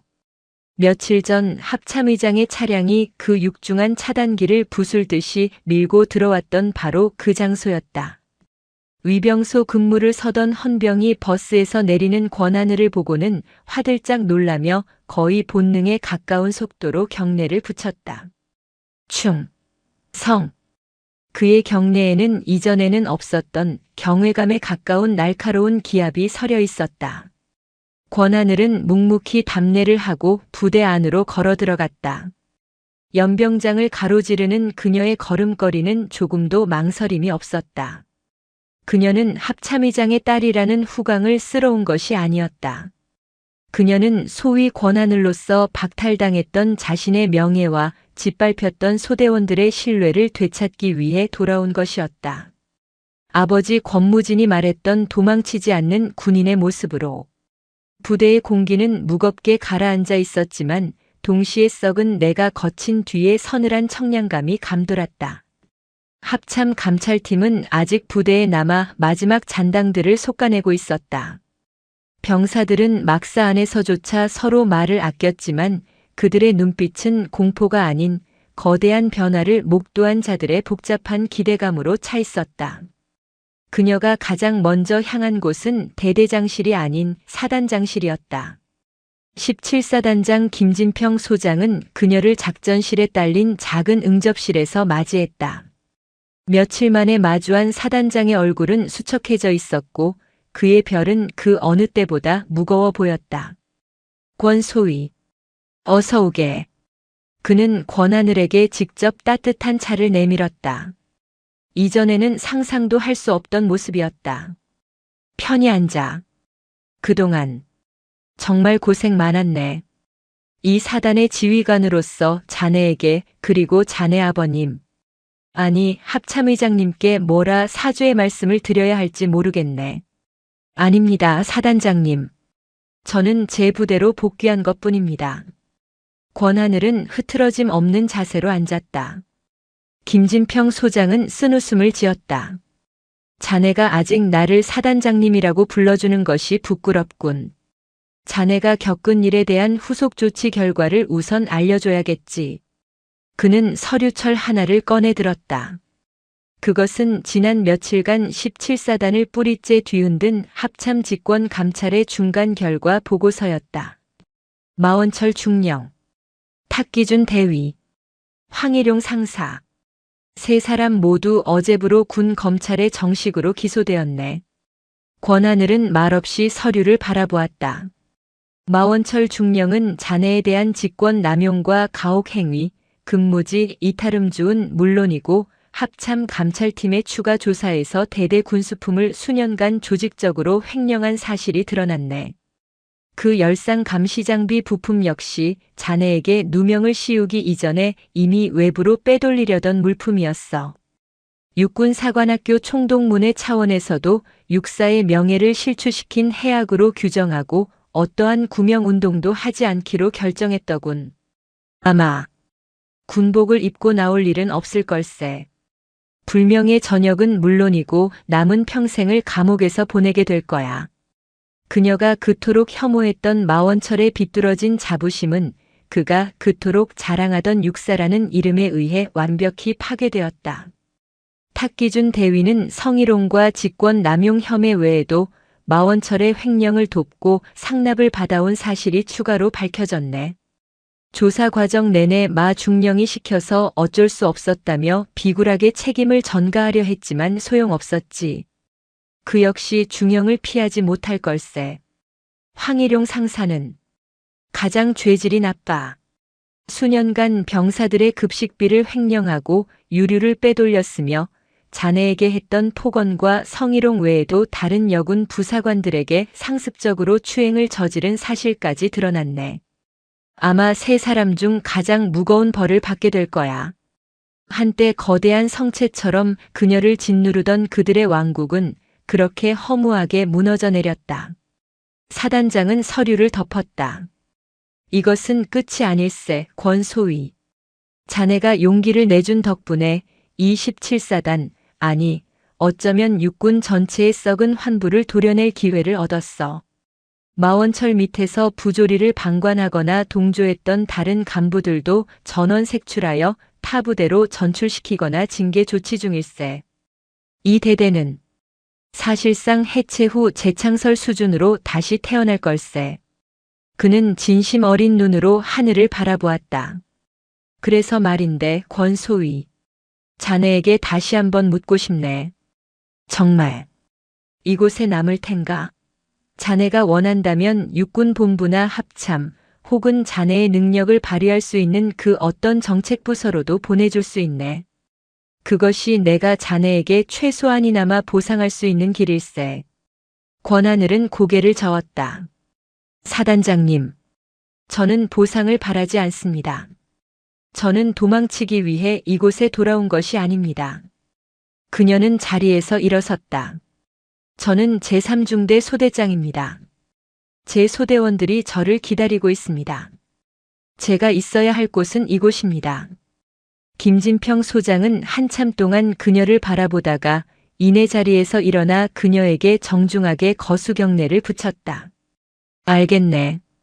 권소위. 자네 같은 장교와 함께 복무하게 되어 영광일세. 부디 이 무너진 부대를 다시 세워주게. 사단장실을 나온 권하늘은 자신의 중대가 있는 막사로 향했다. 낯익은 길이었지만 발걸음은 무거웠다. 과연 소대원들은 나를 어떻게 생각할까? 합참의장 딸이라는 사실이 알려진 지금 그들은 나를 더 이상 이전처럼 대하지 않을지도 모른다. 그녀가 3중대 막사 입구에 섰을 때 중대 행정반에서 새로운 중대장이 황급히 뛰어나왔다. 탁기준의 후임으로 긴급히 부임한 원칙주의자로 소문난 강 대위였다. 충성, 소위님. 기다리고 있었습니다. 중대장 대위 강철입니다. 그의 경례는 깍듯했다. 복귀를 환영합니다. 소대원들은 소위님을 기다리고 있습니다. 교육장에서 대기 중입니다. 권하늘은 고개를 끄덕이고 교육장으로 향했다. 문을 열자 뿔뿔이 흩어졌다가 다시 모인 그녀의 소대원 30명 남짓이 일제히 그녀를 바라보며 일어섰다. 그들의 눈빛에는 놀라움, 안도감, 그리고 약간의 두려움이 뒤섞여 있었다. 그녀는 교단 앞에 섰다. 무슨 말부터 꺼내야 할까?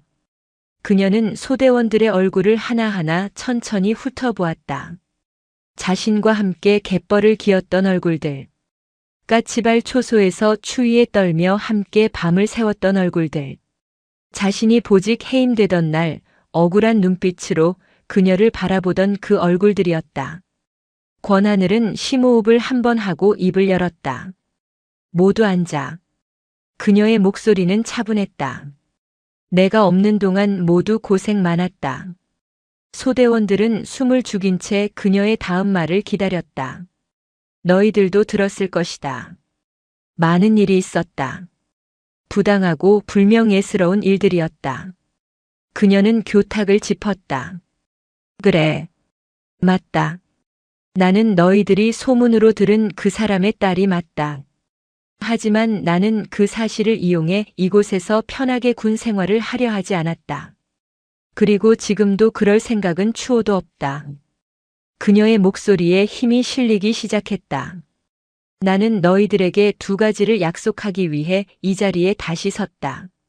첫째, 다시는 너희들이 부당한 명령이나 폭언, 가혹 행위에 시달리도록 내버려 두지 않겠다. 너희들의 인격은 그 어떤 계급장보다도 위에 있다. 내가 너희들의 방패가 될 것이다. 둘째, 나는 너희들을 그 누구보다 강하게 훈련시킬 것이다. 소대원들의 눈이 의아함으로 커졌다. 우리의 적은 대대장이나 행보관이 아니었다. 우리의 진짜 적은 저 서해 너머에 있다. 우리는 지난 한 달간 적과 싸우는 법이 아니라 내부의 부조리와 싸우는 법을 익히느라 시간을 낭비했다. 이제 모든 것이 제자리로 돌아왔다. 권하늘은 소대원들을 향해 한 걸음 다가섰다. 나는 너희들의 소대장 소위 권하늘이다. 나는 내 배경으로 너희들을 지휘하지 않겠다. 오직 군법과 규정, 그리고 내게 주어진 임무와 책임으로 너희들을 지휘할 것이다. 너희들은 나를 장군의 딸로 볼 필요 없다. 그저 너희들의 소대장으로만 봐주길 바란다. 그리고 나를 믿고 따라와 주길 바란다. 그녀는 말을 마쳤다. 교육장에는 무거운 침묵이 흘렀다. 그때 소대원들 맨 뒤에 앉아있던 최고 선임인 박 병장이 자리에서 벌떡 일어났다. 그는 지난날 황 상사의 괴롭힘 속에서도 묵묵히 소대원들을 다독이던 듬직한 병사였다. 소대장님, 말해라, 박 병장. 저희는 소대장님이 누구의 따님이신지는 중요하지 않습니다. 저희는 소대장님이 처음 이곳에 오셨던 날부터 갯벌에서 저희보다 더 빨리 뛰시고 까치발 초소에서 저희와 함께 밤을 새우셨던 그 모습을 기억합니다. 그의 목소리가 떨려 나왔다. 저희를 버리지 않고 돌아와 주셔서 감사합니다. 박 병장이 눈시울을 붉히며 거수 경례를 붙였다. 소대장님께 대하여 경례, 충, 성. 30명의 소대원들이 일제히 외치는 함성은 그 어떤 합참의장의 호령보다도 더 우렁차게 권하늘의 가슴을 울렸다. 그녀는 참아왔던 눈물이 뺨을 타고 흐르는 것을 느꼈다. 그녀는 주먹을 꽉 쥐고 가장 쩌렁쩌렁한 목소리로 답례했다. 충성. 그날 이후 17사단 3중대는 다시 태어났다. 권하늘 소위는 자신의 말대로 가장 혹독하고 가장 공정한 훈련을 이끌었다. 그녀는 더 이상 야간 순찰을 벌로 가지 않았다. 그녀는 솔선수범으로 소대원들과 함께 철책을 돌았다. 그녀가 선두에 서서 갯벌 전술 훈련을 지휘할 때 병사들은 더 이상 억지로 끌려가지 않았다. 그들은 자신의 소대장을 지키기 위해 그리고 소대장이 지키려는 이 바다를 위해 기꺼이 뻘밭에 몸을 던졌다. 까치발 초소의 야간 감시 장비는 그 어느 때보다 빛났고 병사들의 눈빛에는 두려움이 아닌 자부심이 서려 있었다. 몇 달이 지났다. 계절이 바뀌고 서해에 다시 차가운 바람이 불기 시작할 무렵 권하늘은 늦은 밤 순찰을 마치고 자신의 숙소로 돌아왔다. 책상 위에는 아버지에게서 온 작은 소포가 하나 놓여 있었다. 편지였다. 군사 우편이 아닌 아버지가 직접 주소를 쓴 사적인 편지였다. 그녀는 편지를 열었다. 자랑스러운 내 딸 하늘아. 아버지의 강직한 필체였다. 내가 그곳으로 복귀하겠다고 했을 때 아비로서 마음이 아팠다. 하지만 군인으로서 너의 선배로서 더없이 자랑스러웠다. 너는 도망치는 길 대신 가장 어려운 길을 택했고 그 길 위에서 너 자신뿐만 아니라 무너졌던 부대까지 일으켜 세웠다. 오늘 육군본부에서 보고를 받았다. 내가 이끄는 소대가 이번 사단 전투력 측정에서 최우수 소대로 뽑혔다고 하더군. 내 소대원들이 너를 전적으로 신뢰하며 부대의 사기가 그 어느 때보다 높다고 들었다. 하늘아, 아버지가 너에게 말했던 명예란 바로 그런 것이다. 계급이나 배경으로 얻는 것이 아니라 가장 낮은 곳에서 가장 무거운 책임을 다할 때 비로소 얻어지는 빛이다. 너는 그 빛을 스스로 증명해냈다. 추운 날씨에 고생이 많겠지만 내가 그곳에서 조국을 지키고 있기에 나와 이 나라의 국민들은 편히 잠들 수 있다. 너는 나의 딸이자 나의 전우이며 나의 가장 큰 자부심이다. 사랑한다. 아버지가. 권하늘은 편지를 가슴에 안았다. 따뜻한 온기가 그녀의 군복을 뚫고 심장까지 전해졌다. 그녀는 창문을 열었다. 칠흑 같은 어둠 너머로 인천 앞바다의 거친 파도 소리가 들려왔다. 한때 그녀를 집어삼킬 듯 두렵기만 했던 그 바다였다. 하지만 지금 그녀는 더 이상 외롭거나 두렵지 않았다. 그녀는 혼자가 아니었다. 그녀 곁에는 그녀를 믿고 따르는 소대원들이 있었고 그녀 뒤에는 그녀를 강철처럼 지지하는 아버지가 있었다. 권하늘 소위는 다시 전투복의 매무새를 가다듬었다. 그녀의 눈은 저 멀리 어둠이 깔린 서해의 수평선을 향했다. 그녀는 이곳을 지키는 군인이었다. 강철의 백합은 가장 혹독한 시련 속에서 가장 단단하게 피어났고 이제 그녀 자신이 이 나라의 가장 굳건한 방파제가 되어 그 자리에 서 있었다. 영상이 유익하셨다면 구독과 좋아요, 댓글까지 부탁드리겠습니다.